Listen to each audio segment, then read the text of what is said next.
Boa noite, pessoal. Tudo bem com vocês? Espero que vocês estejam todos bem. Passaram um dia de sábado tranquilos e serenos, né? Como a gente também passou por aqui. Hoje nós tivemos uma programação diferente no canal Recuperação em Foco, onde nós tivemos uma atuação dentro de uma escola, que aí daqui a pouquinho eu vou colocar na rede social de vocês para vocês verem como foi tudo isso. Mas agora à noite, mais um dia de programação, mais um dia de troca, de experiência. Uma pessoa legal que eu tenho acompanhado bastante pelo Instagram, TikTok, etc. E tenho feito um sucesso daqueles, né? Quando se diz respeito à abordagem e quando se diz respeito à qualidade de vida em recuperação. Então, vamos assistir uma vinheta antes da gente começar o nosso bate-papo e daqui a pouquinho a gente já inicia. Sejam todos muito bem-vindos ao canal Recuperação em Foco.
Agora sim, muito obrigado a todos vocês que têm acompanhado o canal Recuperação em Foco, que têm estado conosco diariamente nas nossas programações, nos nossos bate-papos, e trazendo também conteúdo de vocês. Eu acho que tem toda a diferença quando a gente faz essa interação com o público. E obrigado, você que vem aí pelo YouTube, pelo Facebook e também que nos acompanha pelo Instagram.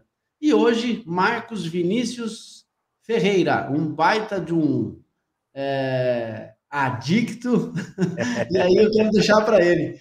Se apresente, Marcos, para as pessoas te conhecerem, e seja bem-vindo aí. Bacana, Jairo. A gratidão é minha, né, primeiramente. Uma boa noite, ou uma boa tarde, ou bom dia, não sei qual horário vocês vão estar vendo aí esse vídeo de conhecimento, de reconhecimento, né, de levar uma mensagem, principalmente para as famílias, principalmente para os nossos irmãos dependentes químicos, alcoólatras, né? Eu me chamo Marcos Ferreira, né? Eu sou especialista em dependência química, alcoolismo e também codependência, que é a doença das famílias, né? Que é para ser tratada aí de forma muito séria também, né? Primeiramente, gratidão, né? Gratidão por estar aqui nesse canal maravilhoso aí do Jairo. Acompanho o seu trabalho, Jairo, né? Parabéns, né? Essa audácia de levar a mensagem de uma maneira tão profissional e direta, né? E de forma simples também, né? É isso que as pessoas estão precisando. Hoje a dependência química e o alcoolismo está presente aí em 25 milhões das famílias brasileiras, né? Isso recentemente aí foi um dado lançado pela OMS, né? Muito bom, muito bom. Bacana. Bom, eu que tenho que agradecer, Marcos, pela tremenda aí disponibilidade que você teve de bate-pronto da gente fazer o convite, Opa, você querer nos acompanhar. Né? E aí eu vou colocar na tela o nosso tema, que é bem interessante, recuperação saudável e recuperação disfuncional. Mas antes, gostaria que você falasse um pouquinho de você, quem é o Marcos, quem é o Adicto Marcos, e aonde veio esse despertar pela psicologia, para navegar nesse universo todo aí da dependência química. Bacana, Jairo, bacana. como o Jairo bem disse, ninguém melhor que um adicto para entender um outro adicto, não é? Eu acho que esse é um dos principais fundamentos na base de compreensão e de intimidade, né? Falando em base de tratamento, né? O meu primeiro contato com a recuperação foi no ano de 2004, né? Quando era a época ainda do Daytop, sistema Minnesota, já ouviu falar, Jair? Que era trabalho, oração e disciplina. Na época, assim, era o único conhecimento, né, que tinha assim especializado na área da dependência química e do alcoolismo, né?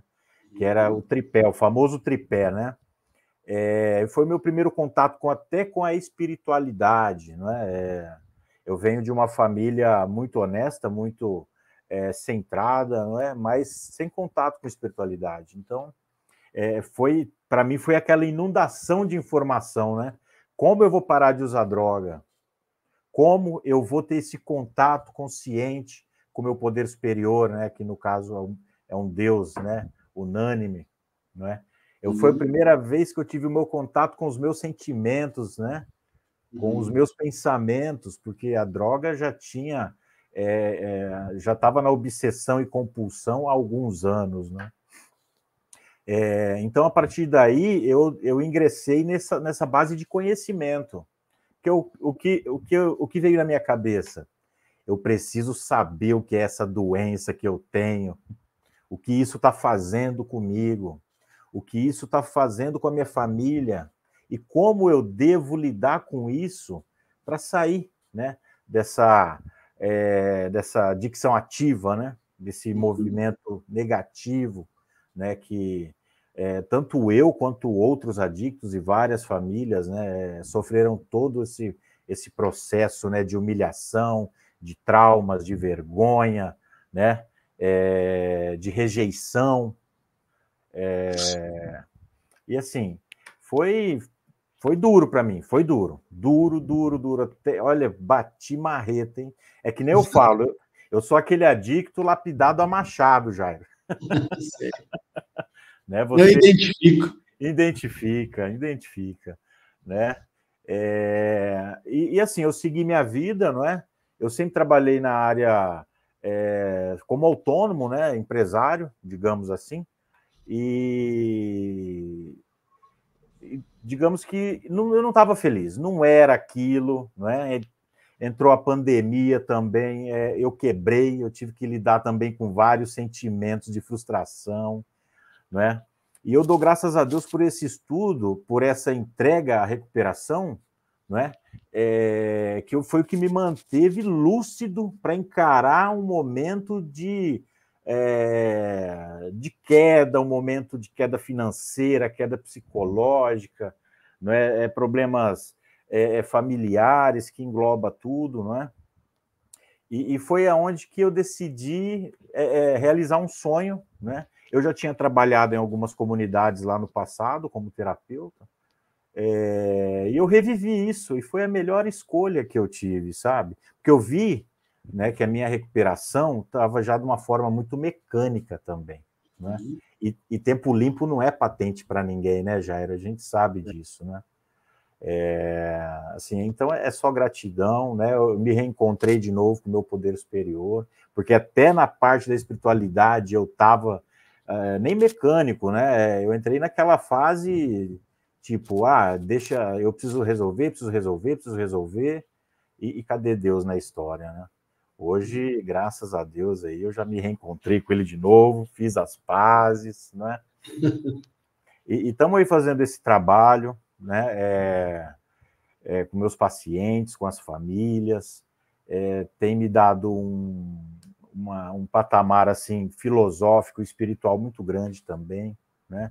O feedback que eu venho recebendo também, isso me mantém viva a minha chama, me dá mais vontade ainda de estender o braço, estender a mão, né? E estar aqui com você hoje é um fruto de todas as boas escolhas que eu fiz, né? Me identifico aí com quase tudo que você falou, né? Eu tenho também essa questão de ser lapidada no machado, porque nem sempre é no amor, né? No tranquilo. E Não, nunca foi, nunca será. às vezes comigo foi aos trancos e barrancos. Vai que não tem outra maneira para você não. Tem que. E aí graças a Deus, né? Graças a Deus que a gente também tem aí em comum um poder maior que a gente entende que rege tudo e todas as coisas. E aí nós somos frutos da qualidade de vida que nós buscamos. Né? Então, só ter paciência que uma hora chega, né, Jairo? Isso aí. Ter paciência. Quando eu vou falar com os meninos também, eu falo, olha, é só um recorte do seu tempo, da tua vida. Daqui para frente, se você crê e se você quiser mudança literal, vai acontecer. Mas, né, tem tudo para acontecer. Você que vai determinar se você vai querer trilhar por esse caminho novo ou não. Então, infelizmente ou felizmente, o poder está na nossa mão, né, de mudança. Exatamente. E hoje eu vi um post, né? Uma psicóloga que até inclusive fez uma entrevista aqui. Ela estava com pastas na mão e ela falava assim no card: pacientes, vocês estão literalmente nas minhas mãos. E aí a nossa vida, Marcos, está literalmente na nossa mão. A nossa escolha é livre. Né? Exatamente. E o caminho é bonito. Ele tem alguns dissabores em recuperação? Tem. Tem alguns investimentos que não são do jeito que a gente imagina? Tem. Mas nada se compara se eu tivesse no uso de drogas. Nada se compara se eu tivesse na mecânica comportamental, que é totalmente diferente de hoje que eu busco e também o que você busca. Então, eu quero agradecer por encontrar aí mais um cara para poder ser um retalho de coxas de retalhos que eu tenho construído. Sim. E para mim é a mesma coisa, gratidão, né? Levar a mensagem de uma forma tão significativa, igual você vem fazendo esse trabalho, para mim é maravilhoso, tá? Sim. Bom, vamos lá. Vou deixar de novo o nosso tema para as pessoas. Vocês estão chegando agora, a gente está falando aqui sobre recuperação saudável e recuperação desfuncional. Eu dei uma pesquisada, Marcos, sobre esse assunto. Né? Claro que a gente tem uma vivência, que a gente vai trocar aqui a ideia com as pessoas que forem entrando, que, assim, eu acredito que nós, como profissionais, nós temos a questão diferencial que o mercado... qualquer mercado aí para uma contratação precisa ter expertise e você precisa ter aquela questão que você estuda. E nós temos essa questão. A vivência nas drogas, a vivência dos comportamentos inadequados, o disfuncional, mas nós conseguimos regular aí a questão da sintonia fina e ajustamos uma vida nova. Então, eu queria que você falasse um pouquinho o que seria uma recuperação saudável, depois a gente entra na recuperação disfuncional, ou vice-versa. Se você quiser falar primeiro, tanto faz. Bacana, tamo junto, Jairo.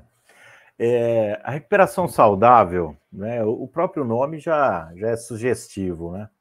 Porque existem duas formas de buscar recuperação. Aliás, buscar ajuda, né? Que é o nosso famoso primeiro passo, né? Uhum. Buscar alguma motivação, uma motivação de visão e uma motivação de perspectiva de vida, não é? É começar a se questionar. Esses questionamentos, eles vêm com o tempo de uso, né? Conforme mais vamos cavando a nossa cova, não é? Esse acúmulo de traumas, acúmulo de vergonhas, acúmulo de brigas familiares, essa palavra disfuncional que você disse é muito pertinente, né? Que nos tornamos totalmente disfuncionais até para as coisas básicas do dia a dia. Imagina para as complexas, né? Entramos nesse... Aí o adicto, né, começa a pensar, começa a pôr na balança, né, o que está valendo a pena e o que não tem. e o que não está. É porque eu costumo dizer, o dependente químico, o alcoólatra, ele não está sobre o efeito do seu entorpecente 24 horas por dia. Ele tem seus micromomentos ou seus momentos de sanidade, né? E é a hora que vem esse momento de questionamento, né, de si próprio, da sua existência, não é, das suas lutas, não é, do seu passado, né? O passado do adicto é o que mais flagela, né, dentro do sistema psicológico, né, e emocional. Tudo bem, vamos lá. Isso tudo para agregar dentro de uma recuperação saudável, aí é que mora a questão, né? Como eu vou trabalhar isso? Como eu vou me movimentar na vida dentro de uma recuperação saudável? Né? Muitos dos casos aí vem uma internação, né? Porque entrou na compulsão e na obsessão, né? Eu fui esse caso, né?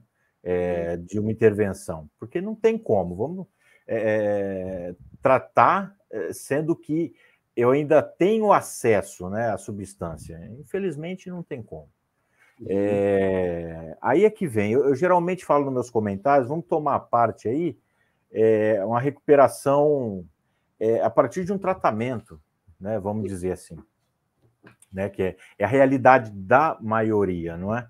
Da grande massa, é uma intervenção clínica, né? Uma intervenção ou por comunidade terapêutica, né? Ou por clínica terapêutica, vai por livre e espontânea vontade, ou vai de forma jurídica, né? Judicial, né? Enfim. Aí que mora o problema. Depois que eu saio, né? Que eu piso o pé na rua, o que eu faço? Eu estou cheio de medos, cheio de incertezas, não deu tempo de trabalhar muita coisa, a verdade é essa, não é, Jair? Então, o dependente químico, o alcoólatra, ele sai ainda com uma bagagem de traumas, ele sai com uma bagagem de medos, né? Com um receio, né? De como vencer de novo, como reconquistar, não é? Então, aí é que está o processo, né? Aí é onde que eu indico algum profissional de verdade, né? Tanto um conselheiro, né, que é na sua área, ou tanto um terapeuta, né, ou um psicólogo, né? Porque a dependência química, vamos entender que é um processo multidisciplinar de tratamento, né? Psiquiátrico, né?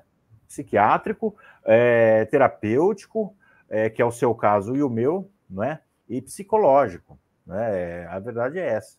Infelizmente, a dependência química, o alcoolismo, ele aprofunda de uma forma significativa no nosso psique ou na parte espiritual, enfim, que o trabalho é trabalho de formiguinha, né? É um passinho de cada vez. Eu falo para os meus pacientes, a paciência, né, e a direção que se toma, que se escolhe, é que faz uma recuperação saudável, né? Não adianta querer atropelar.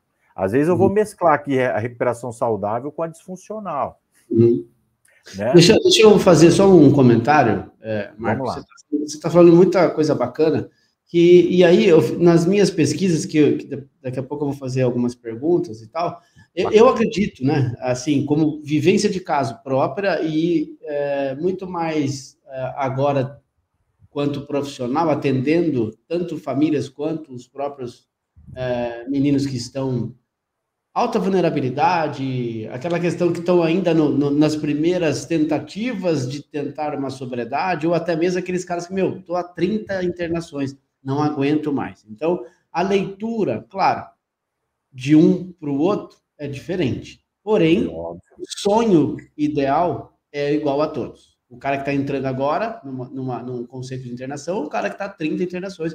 O ideal é mesmo ficar em sobriedade. Bacana. Agora, o contexto de vida, cultural, emocional, e a questão de uso compulsivo, e aí a gente entende que a família se dilacera, ele mesmo se dilacera, os sonhos vão tudo por água abaixo, e aí são intervenções breves ou mais intensas que a gente precisa fazer. Eu acredito que a fase da reabilitação, Marcos, se eu estiver errado, você, por favor, pode me corrigir. A fase da reabilitação é a fase mais crítica. Por quê? Porque, de fato, esse cara tem que ter aí o primeiro passo, né? E eu sou um cara que, claro, gosto de Narcóticos Anônimos, gosto da Opa! proposta de 12 passos, porém, antes de eu entrar nos 12 passos, quando eu entro no setting terapêutico, para eu começar a falar de 12 passos, vai 3 meses. 3 meses. O cara precisa ter, primeiro, consciência. Primeiro, através do poder superior, que ele bem entende, ele precisa ter consciência de quem ele é, o que ele está fazendo naquele lugar, o que ele quer aprender naquele lugar, o que ele quer resgatar. Então, para eu chegar e dar uma palestra ou uma fala de 12 passos, eu preciso de que o grupo esteja coeso numa unidade só de pensamento. Senão, vai ser mais uma internação, senão vai ser mais um Sim. modelo que vai ser. Não vamos alcançar aí o que é para a gente alcançar. Então, eu acredito que a fase da reabilitação seja mais crítica. Por quê? Ele vai demandar esforço e dedicação e atenção, simplesmente para ele só. E aí, quando a gente fala de autoconhecimento, é um baita de um exercício difícil de fazer. Pensa numa dificuldade, Jairo. Pensa numa dificuldade. Você vivencia isso no dia a dia e eu também. Vou ser um pouco crítico aqui. Crítico no bom sentido, tá? Claro. Hoje, o que acontece? Vou falar das primeiras internações aí, né? A família decide, né, internar o seu ente querido, ou ele ou ela, vê se ele está indo, né, por querer se reabilitar, querer uma transformação de vida, ou se ele está indo por livre e espontânea pressão, né? Que é isso acontece muito, não é, Jair? No caso do alcoólatra, é a esposa que ameaça ir embora de casa, os filhos já não aguentam mais, às vezes rola até agressão física, assim, não vou nem entrar muito nesses detalhes, né? Ou questão se ele é jovem ainda, os pais, por também uma inabilidade de conhecimento, fazem aquelas ameaças que não ajudam em nada no processo terapêutico, não é? Eu vou te expulsar daqui, você quer usar, usa, mas vai usar na rua, enfim, coisas aí que existem, a maneira da codependência ser um pouco mais assertiva, não é? Mas entrando lá no assunto, o nosso amigo, nossa amiga, ele entra numa CT, que nem você falou, concordo plenamente, Jair. Para cair a ficha que está internado, já vai mais de um mês, não é? Para cair a ficha. Nossa, eu estou internado. E ainda vem a questão aí dos traumas, né? E ele não quer ainda colocar a mão naquela gavetinha, né? Que está cheia de aranha, cheia de formiga, cheia de cobra, cheia de sujeira. Né? Porque gera dor, me causa dor, né? E aí continua aquela perda de tempo, né? Isso eu falo muito para quem vai entrar no processo, né? Eu falo, aproveita cada dia, cada minuto. Você não está lá para brincar, você não está lá para reclamar da cama, não está lá para reclamar da comida, né? Que isso acontece muito, né? Porque quando eu não quero me tratar, é muito fácil eu julgar a instituição. Não, pode ter piscina, né, Jairo? Pode ter tobogã. Olha, pode ter elefante branco para você passear, que vai ser tudo uma porcaria. Assim, eu até peço perdão do meu jeito de... O psicólogo, o terapeuta não presta, os caras são loucos. Nossa, ele não sabe nada, esse cara não sabe nem o que está falando, né? Então, assim, perde-se muito tempo. E onde que isso está tudo ligado a uma recuperação disfuncional.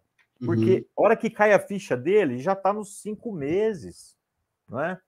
5, 6 meses, algumas internação de 9 meses, outras de 1 ano, enfim.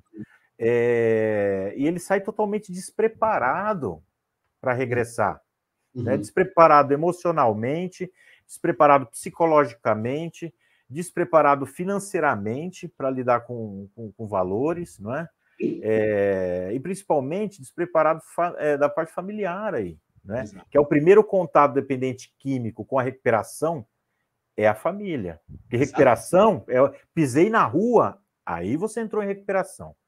Mas, caso contrário, é só um bate-bola, né? Só um exercício. Um exercício, uma desintoxicação, um processo ali de entendimento do que é a vida sem drogas, sem o álcool, enfim. Bom, tem um colega aqui, Vamos que lá. é esse. Boa noite a todos, o Só por Hoje, sou do Paraná. Seja bem-vindo, paranaense. Diga o teu nome, continue nos assistindo, compartilhando os nossas interatividades aqui no grupo, mas daqui a pouquinho eu coloco outras pessoas que estão vindo aqui. Mas olha que legal, Marcos, que ele fala. No meu ponto de vista, a comunidade terapêutica é muito importante no processo de uma recuperação saudável, porque ali você vai ter um período de tempo para poder recomeçar a fazer o certo a cada dia. É isso que a gente está falando, né? A comunidade terapêutica ou o centro especializado, seja involuntário, voluntário, enfim, todas essas questões de acolhimento são muito interessantes e muito importantes, né? Bem certo que a gente começou a falar do amor e da dor no início da nossa live. Sim. Né? Eu acredito que a intervenção involuntária, ela é real e ela é necessitária para alguns sujeitos pelas quais a gente já conhece que vão para o arrebento, vamos dizer assim, vão até as últimas consequências do uso. Porém, as intervenções voluntárias também são muito bem-vindas, porque eu acredito fielmente que se nós puséssemos numa balança as pessoas, se estivesse como mensurar as pessoas que entendem o processo, eu acredito que as comunidades terapêuticas aí estão de largada na frente das pessoas que estão fazendo a modalidade do involuntário. Sim. Dão certo, as duas dão certo. Eu trabalho hoje diretamente mais com o involuntário. E eu vejo o resultado. Por quê? O sujeito ele entra como involuntário, tem aí a certa, fica batendo igual peixe fora d'água, porque não quer largar, e aí tudo errado, a família tá tensa. Não, porque minha família fez isso comigo, não tem direito de fazer isso comigo. Aí, bom, deu consciência, legal. Naquele momento a gente começa a trabalhar a questão voluntária. E aí, essa transição faz toda a diferença dentro do tratamento. Inclusive, vai afetar diretamente na família, na hora que liga lá nas ligações de 30 dias. Olha, seu filho assim, que legal, terapeuta tal, Jairo, olha, estou vendo resultados assim. Enfim, muito prematuro dentro da instituição, como você falou, mas, né, como diz o nosso colega, é um exercício. Você quer falar um pouquinho sobre esse comentário aí? Bacana, ótimo comentário, né? Como que chama o nosso amigo aí? Tem o nome dele? Não tem, vamos falar que não ele tem, é só por hoje. Só por hoje. Tamo junto, só por hoje. É muito pertinente, né? Mas é que nem eu falo, clínica terapêutica ou comunidade é para quem quer, não é para quem precisa. Isso é um jargão antigo, né, Jairo? Mas é uma pura verdade, né? A recuperação, essa escolha é para quem quer, né? Se for para quem precisa, não vai ter comunidade terapêutica ou clínica que suporte, né, o volume de adictos aí. Falando um pouco da involuntária, eu concordo também, plenamente, tá? O que acontece muito, que eu percebo na involuntária, é o choque psicológico e emocional é muito maior, obviamente, do que quem vai com as próprias pernas, ok. Mas aí o que acontece em alguns casos, né, que aí, aí entra a recuperação funcional da involuntária, é esse choque psicológico. A carga emocional é tão grande, não é, Jairo? Que a ficha cai e ela cai redonda, ela cai lisa, não é? A hora que ela cai. Ele fala, nossa, o que eu estou fazendo? Meu Deus. Aí esse trauma da involuntária, ele já começa a se transformar em amor, né? Amor por si próprio, aquela raiva, aquele ódio da família, que é o primeiro dos indicativos da involuntária, não é? É a raiva porque a família internou, mas depois ele entende que ele estava num processo compulsivo muito forte, né? Extremo, né? E muitas vezes, ao contrário, o que acontece com alguns pacientes na voluntária, que eu acho que é aquele caso maior lá que vai, não por desejar estar limpo, mas porque a poeira está alta, né? A maioria dos nossos casos aí, que conseguimos aí com um trabalho cognitivo, um trabalho avançado de terapia, fazer com que ele entenda de forma saudável e percorra aí um tratamento saudável, né? E não tome o famosinho chá de jatobão, né? Outro jargão também que conhecemos, é muito antigo, mas muito funcional, né? Sim. Eu acho que essa questão que você está falando, também a gente pode fazer aí um braço na intervenção medicamentosa, porque ela é um 12º jogador aí no time, feito com responsabilidade, tanto pelo paciente quanto pelo profissional, lembrando que a questão da necessidade aí medicamentosa, ela é algo temporal, não vai ser algo para sempre. Então, segurou o cabra ali, deu o sossega-leão, colocou ali as medicações em atividade, fazendo com que ele traga para a realidade, amenize a tensão, ansiolítico, para poder ajudar no coletivo. Legal, bacana. Vamos entender agora o desmame?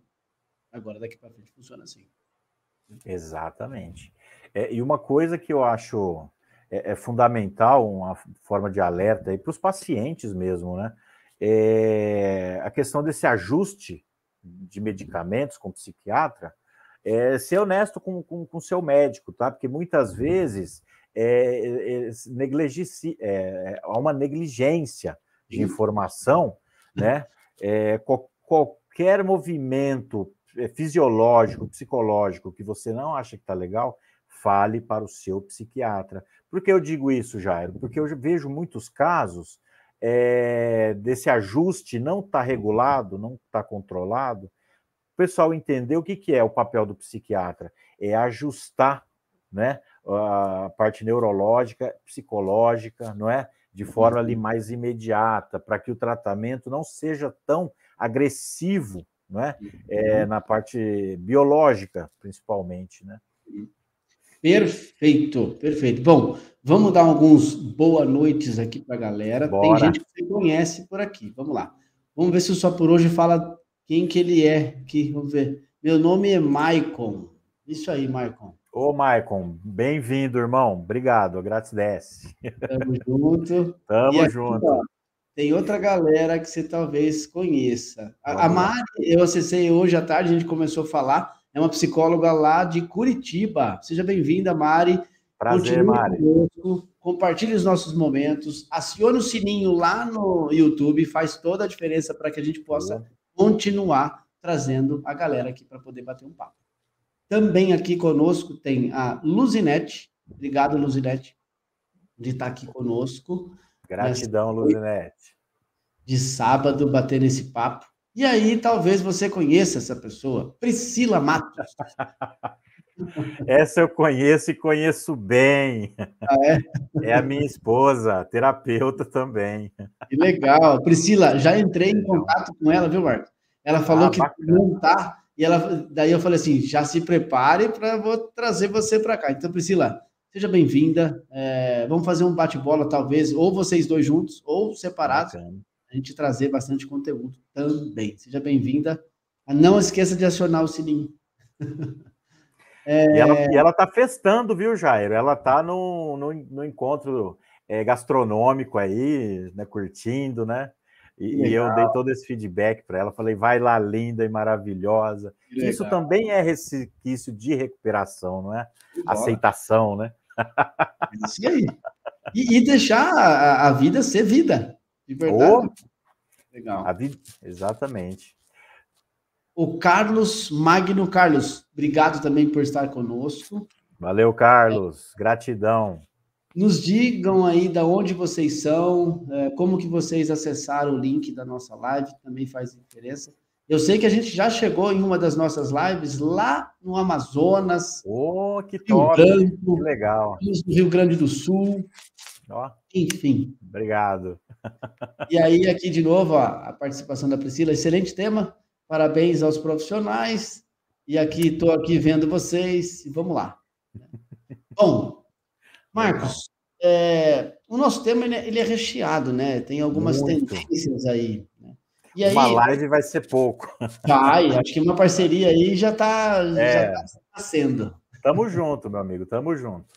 Os dependentes químicos em recuperação precisam se dedicar e aprender como é que podem corresponder às suas necessidades de amor, de confiança e às suas necessidades emocionais, através das reações saudáveis com outras pessoas e com a sua própria espiritualidade. Eu acho que é tudo o que nós, dependentes químicos, temos que alinhar, né? Porque a parte emocional, não sei se você concorda, Marcos, mas na maioria das intervenções que eu faço, ou coletivas ou individuais, o que mais aparece é a questão da recaída, é a parte emocional desregulada. Então, quando se trata da regulação emocional, e aí depois a gente pode trazer essa regulação para outros viés, inclusive um TOD, por exemplo, que é o transtorno opositor desafiador, que é a parte emocional desregulada. Então a gente não sabe Sim. o que é. E aí, quando se trata do dependente químico, também é. Agora, como fazer com que a minha parte do amor próprio, a minha parte emocional e da minha espiritualidade caminhem em alinhamento? Bacana, ótima pergunta, Jairo. Né? É tudo uma questão de percepção, de se sentir, não é? Aí entra muito, Jairo, o lado espiritual. Aliás, eu acho que é o principal, é o lado espiritual. Por quê? Esse meu contato com Deus, né, de uma forma consciente, né, que eu já falo que muitos dependentes já têm uma primeira barreira, né, Uhum. em ter um contato saudável, um contato onipotente, né, um contato único, né, Uhum. e não é do dia para a noite, muitas vezes não vai ser na sua primeira internação, tá? É, muitas vezes você tem que saber muito bem a escolha da sua religião de preferência, né? Alguns dependentes aí caem nesse engano, porque a família é de religião X, eu vou também, e às vezes ele não se identifica e começa já a entrar em contradição física, mental e espiritual. Hein? Uhum. Eu acredito muito, né, que o passado ele não nos impulsiona para o presente, né? Ele nos traz lições, né? Mas ele deixa o entendimento do que desejamos ser ali em algum momento da vida. A parte psicológica, né, que são todos esses traumas, principalmente os familiares, os traumas sociais, não é? Porque eu era um cara bom. Aliás, eu sempre digo isso: o dependente químico, o alcoólatra. Por que eu separo as duas palavras, Jair? Porque geralmente o alcoólatra ele não se identifica como um dependente químico, né? Muitas vezes eu tenho que fazer, eu quero que você me perdoe, eu faço essa junção de palavras para que seja uma compreensão um pouco maior, né? Mas então, essa busca, né, pelo meu eu, o me conhecer, né, o autoconhecimento, principalmente, é o que nos dá um alicerce aí de recuperação saudável muito maior, muito mais, com muito mais qualidade, né? Uhum. Assim, eu sempre costumo dizer, um adicto, quando ele se propõe a ficar limpo de verdade, com real desejo, né, que é outra palavra muito usada, ele vai enfrentar os seus traumas, ele vai enfrentar os seus medos, mas com o quê? Com qualidade. O que é essa qualidade? Paciência, entender que ele é limitado, ele tem que identificar o seu real tamanho, não é? O que é o meu Uhum. real tamanho? Eu acabei de entrar num processo novo da minha vida, não é? Quem eu era antes até de usar algum entorpecente, eu vou ser outro ser humano hoje em busca de recuperação, né? Tem que saber separar algumas coisas do passado, mesmo antes do uso de entorpecente, porque eu estou buscando ser hoje na minha vida, né? entender que vai ter lutas, entender que eu vou ter que enfrentá-las, não é? Porque eu falo, quer entrar em recuperação, é a hora de tirar o short e colocar uma calça. Não dá para brincar com recuperação. Não dá para... que acontece muito, Jairo, com alguns pacientes, eles pegam o processo de recuperação, que no meu conceito, não sei se você vai concordar comigo, é o café com leite. Sim. Não dá para enfeitar para o processo terapêutico, não dá, né? É porque o adicto ele tem muito isso, né? Ele pega lá A, B e C e quer pintar, ele quer inventar a roda novamente. E não é assim. Lógico que a doença é única, cada ser humano é um, né? Uhum. E principalmente entender no seu âmbito familiar aí que a sua família também foi e é portadora de uma doença, né? Uhum. Junto, que a maioria das famílias, né? A codependência principalmente da parte aí maternal aí é que mais sofre, né? Com a codependência, né? E ele precisa ter um padrão de entendimento da doença ali muito grande, né? Alinhar o seu espiritual, alinhar o seu psicológico, né? E principalmente o espiritual é a perdão. Se eu não me perdoar de toda a vergonha, de todos os traumas, de todos os erros, né? Eu não vou ter uma recuperação saudável, né? Isso é um dos maiores requisitos de recaída, né? No processo aí, num processo de recuperação. Eu não me perdoei, eu falo da boca para fora, eu me perdoei. Será? Será que se perdoou mesmo? Porque a partir do momento que vem a lembrança e vem um desconforto emocional, você não se perdoou. Isso é fato, né? Muito legal, muito legal. Sabe o que eu estava pensando quando a gente discutiu o tema, Marcos? Veio na minha mente muito claro a questão drogas e os objetos transizacionais. Que é o seguinte, as drogas, na minha concepção, e alguns estudos nos apontam, que é o último dos sintomas para desencadear a questão da dependência química. É a cereja do bolo, né? Exatamente. Então, assim, cereja do bolo. Objetos transizacionais. O que seriam isso, né, galera que está nos assistindo? Sabe quando você é pequeno e você tem aquela chupeta pendurada a toalhinha? É um objeto transizacional. E aí a criança perpetua até a hora que ela entende, agora tem que largar aquilo, porque de repente os amigos não fazem, de repente ele vai ficar com vergonha, de repente, enfim.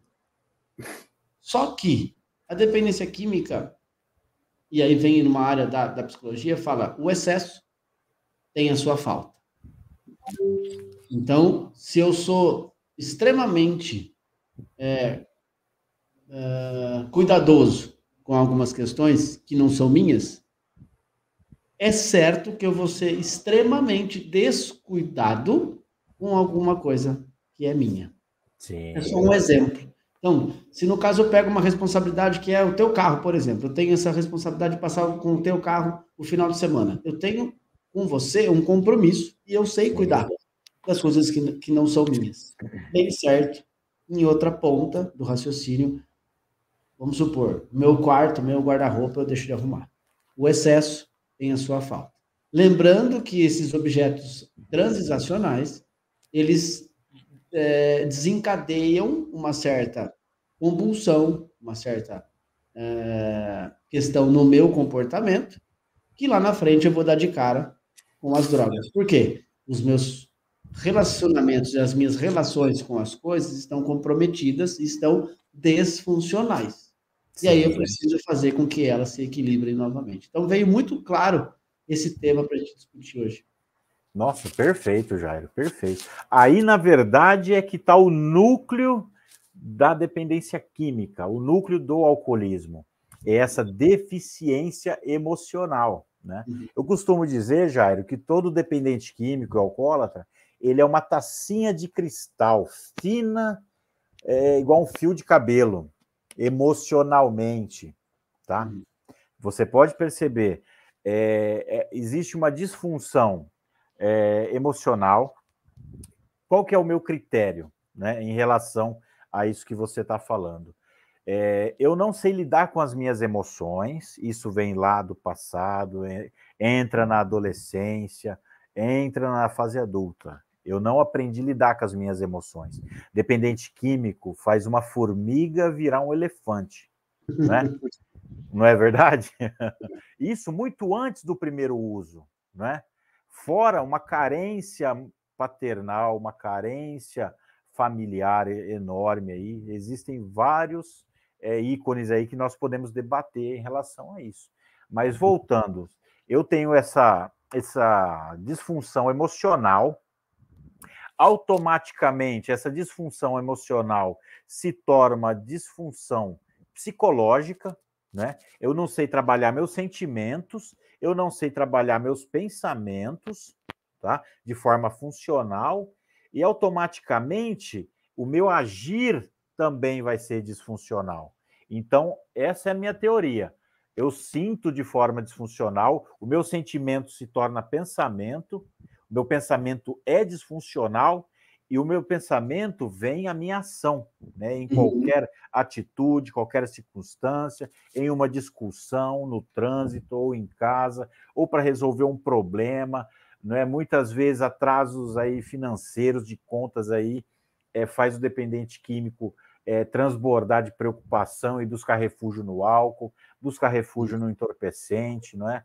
Essas carências afetivas, emocionais do passado, elas vão criando uma bola negra dentro do cidadão, que muitas vezes o que só vai preencher realmente é algo que lhe dê prazer, né? Porque eu já estou vindo de uma situação que eu já não consigo ter prazer em passear com os meus filhos. Eu não consigo ter prazer em voltar para minha casa depois do trabalho. Eu tenho que passar no boteco, né? Ou tenho que passar numa biqueira, entendeu? Então, tudo isso é disfunção sentimental, psicológica, emocional e de ação, né? Então, assim, deu para entender? Às vezes eu me atropelo um pouco, Jairo, mas assim, eu tento ser o mais coerente possível, tá? Vamos lá, ó. O Michael também, olha o que ele fala. Boa noite, meu nome é Michael. Enquanto eu não reconheci que era um alcoólatra também, eu não saí desse ciclo vicioso. E eu já me encontro liberto e limpo há 8 anos, só por hoje. Parabéns, viu? Parabéns, viu, Michael? Né?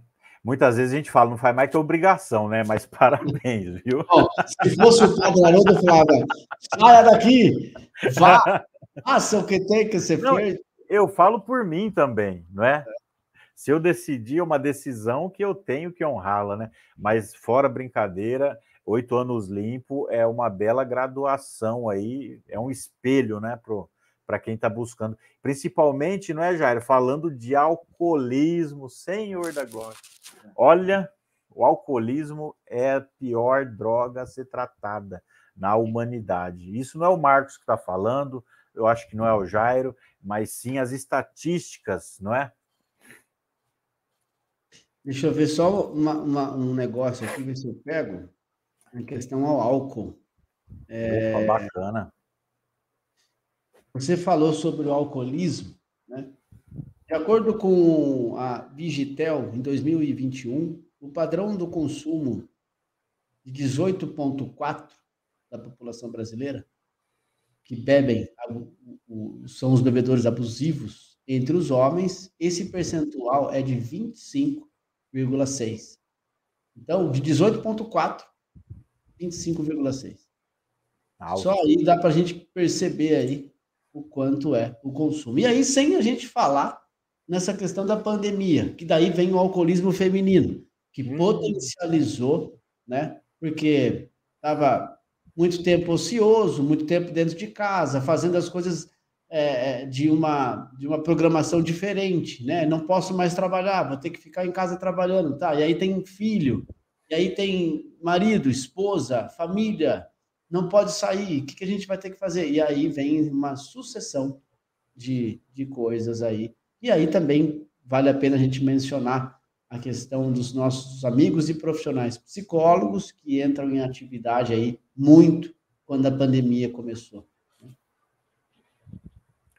Exatamente, né? Eu acompanhei esse crescimento do alcoolismo aí nesse tempo de pandemia, né? É interessante até falar o alcoolismo, porque a OMS está proibindo de usar o termo alcoólatra. Né? Então, até eu estou me corrigindo aqui, né? O alcoolista. Isso. Não é? Essa ociosidade, não é? Foi um dos maiores casos aí. O que acontece com o alcoolismo, não é, Jairo? Todos nós estamos propensos, toda pessoa, ele ou ela, não é? Está propenso a se tornar um alcoólatra, né? Por questões aí que estávamos falando aí, emocionais, psicológicas, familiares, sociais, profissionais, enfim. Né? Porque o que acontece? O álcool, por ser uma droga lícita e cultural, né? É a droga mais cultural do mundo, é o álcool. Né? O que acontece? Eu até brinco, eu falo assim, vai num médico, faz exame do rim, do fígado, para ver se você dá conta do álcool, né?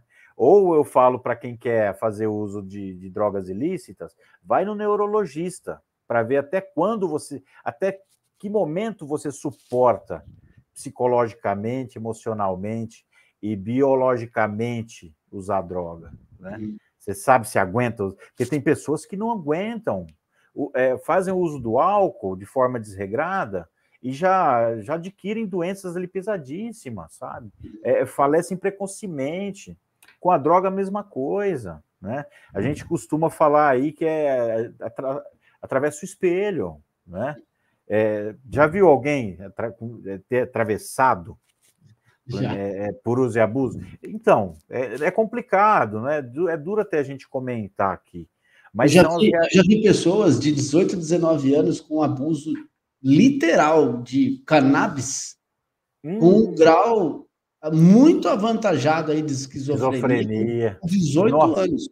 E eu já vi também. Muito mais que isso, a parte cognitiva totalmente comprometida. Totalmente. Com 18 anos. E bom, né, o Jairo ter entrado nesse assunto, que é irreversível, tá? Não adianta ficar lá gastando um rio de dinheiro com psiquiatra e medicamento, tá?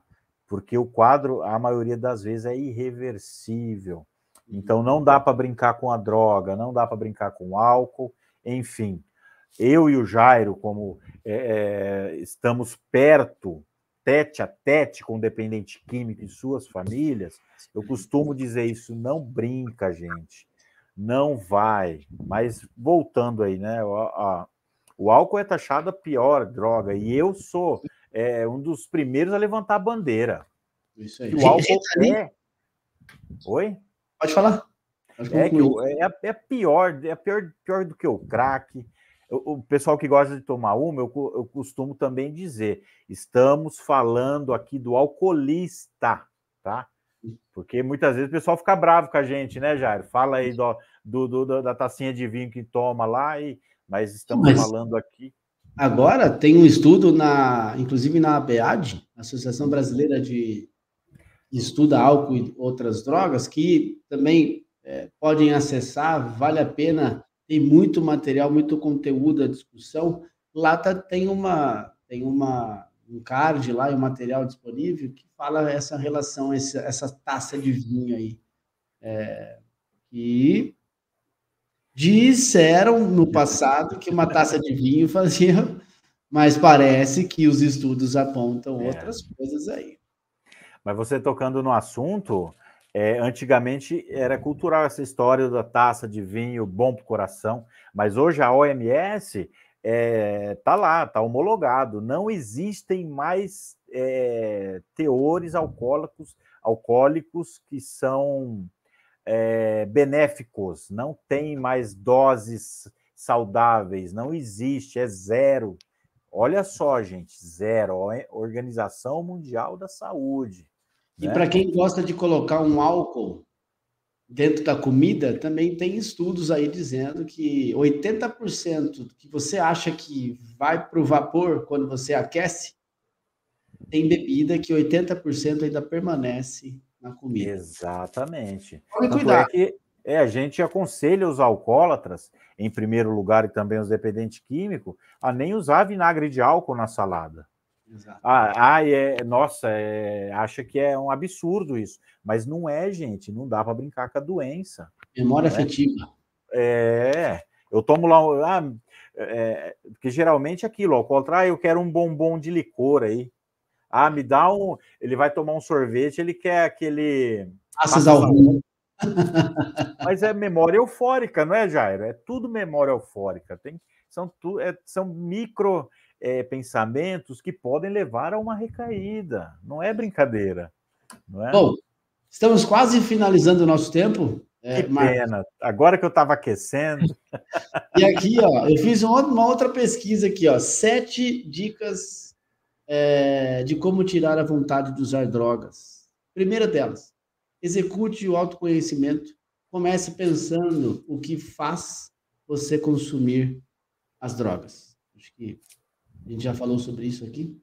É um baita do exercício, o autoconhecimento, que você consegue, mesmo estando dentro de uma instituição, seja ela da modalidade de acolhimento que for, tendo ali profissionais assertivos, equipe inter e multidisciplinar totalmente alinhadas em prol ao acolhimento e ao sujeito.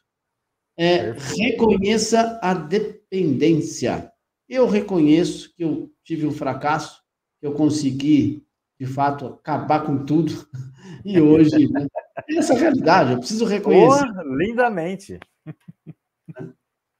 A terceira dica, busque ajuda especializada, seja ele qual for o acolhimento que você está buscando, assim como o Marcos falou, o nosso trabalho como terapeutas, como conselheiro de independência química, assim como os psiquiatras, assim como os nossos colegas psicólogos, enfim.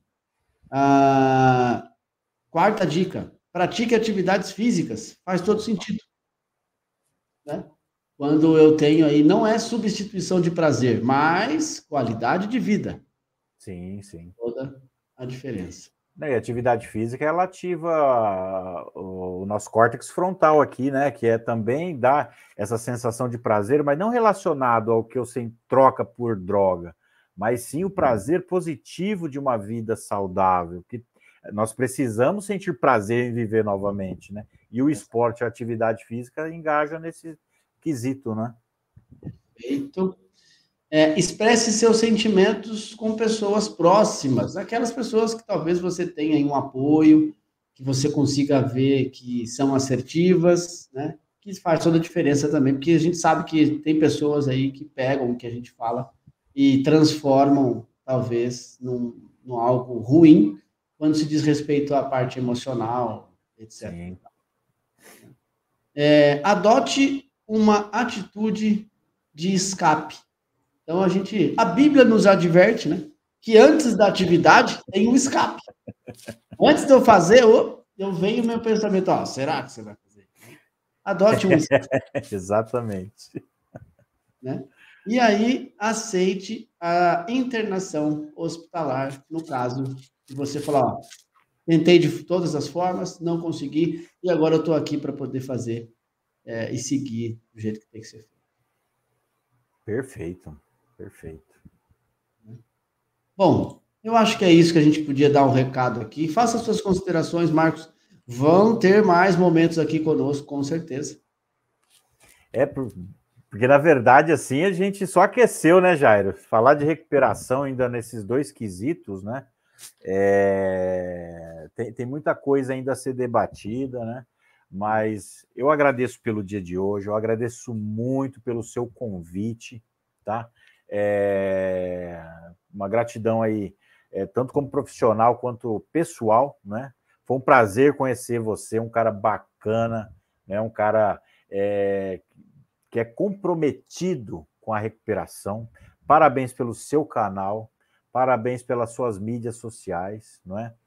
E é isso, meu amigo, né? Se você precisar numa próxima aí que eu venha fazer um bate-papo com nós aqui, com você e os seus seguidores aí, os nossos conterrâneos de recuperação e as famílias aí, para mim é uma honra. E o canal Recuperação em Foco fica à disposição, se você quiser trazer pessoas para cá, indicar pessoas, que eu também fico à disposição, tendo agenda, a gente bate agenda, a gente vai no teu canal, fazemos uma live no teu Instagram, não tem problema nenhum, só a gente vai. Perfeito, bacana, eu topo. Pessoal, esse é o Instagram do Marcos, faço questão de indicar vários conteúdos, inclusive está no TikTok fazendo uns vídeos bem interessantes lá, bem atualizados, com uma linguagem bem legal, né? Então não vai ter desculpa. Não, fala técnico, não. Claro que aqui nós temos umas lives mais técnicas, outras lives mais tranquilas. Mas esse é o nosso movimento, né? O importante é levar uma mensagem com assertividade, com responsabilidade, com pessoas realmente comprometidas e engajadas no assunto. Então, Marcos, mais uma vez, obrigado. Tenha um ótimo final de sábado e um domingão aí, tranquilo, cheio de qualidade de vida. E seguimos. Gratidão, meu amigo. Tamo junto. Pessoal, tamo junto. Agradeço a todos que vieram, que participaram e até a próxima. Fiquem todos com Deus. Você aguarda só um minutinho, tá, Marcos? Tamo junto. Finalizar. Um abraço a todos.